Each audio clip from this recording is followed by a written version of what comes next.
What's going on, YouTube? Uberman here. Got a bit of a concern with a recent trip that a driver had out in California. He sent me some screenshots, which you're looking at right now. And this very first one, obviously I blacked out all of the information that could give you anybody's address or the person's name or any of that kind of stuff. That stuff's not what's important here. What's important to look at are the timestamps, number one.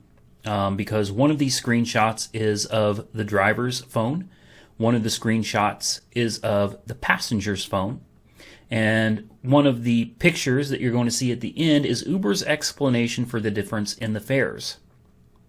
So we're going to start with this picture right here. As you can see, it starts in San Diego at the airport, and it ends somewhere around Carlsbad, okay? The trip total for the passenger came out to $52.66. Now, you're thinking, what's the problem? It's a good fare. Absolutely. Yeah, it's a good fare. It's a good fare. Now let's move over to the next picture. Next picture is going to show us what the driver got paid. Here we go. Oh, looky here. The driver got paid $28.58. Does anybody else see a problem with that? Anyone? Sure, of course. Because Uber takes out what? 25% tops. Tops 25%. Well, the problem is that 28.58 and 52.66 is a difference of 54%, not 25. Of course, you're thinking, well, there's some things we got to take into consideration.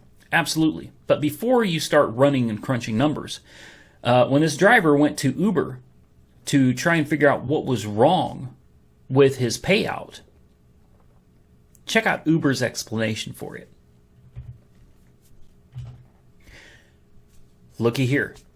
This is how Uber wrote this down for the gentleman. Okay? Uber wrote it out like this.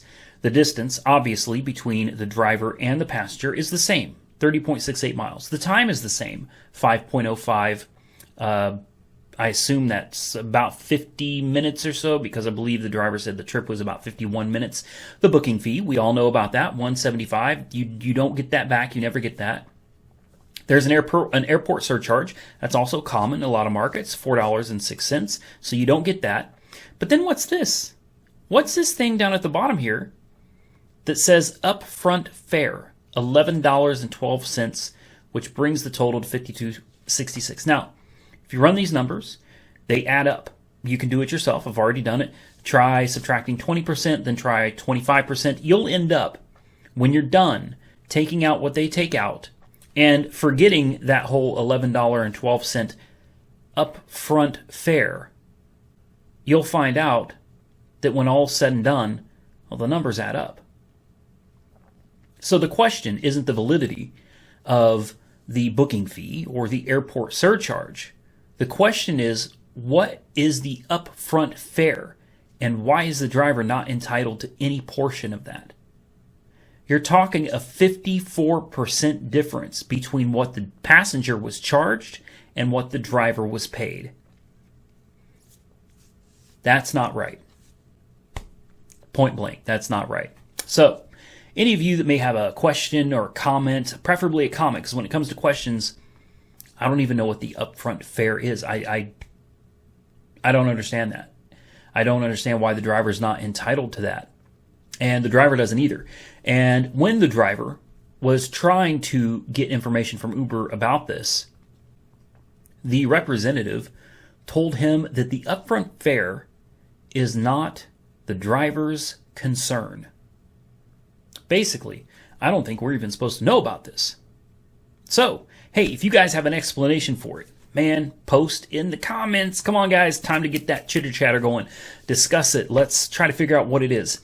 Maybe we'll get lucky and an Uber rep will be in here and they'll be like, hey, sure, they'll anonymously tell us what it is. I'm really curious. I am. Because without Uber telling us directly, hey, there's this fare that you're not going to get, a portion of a fare that you're not going to get, we don't know what it is. And what it looks like is that drivers are getting ripped off. So, with that said, guys, that's all for the video. As always, like, comment, subscribe, be safe out there, and Uber on.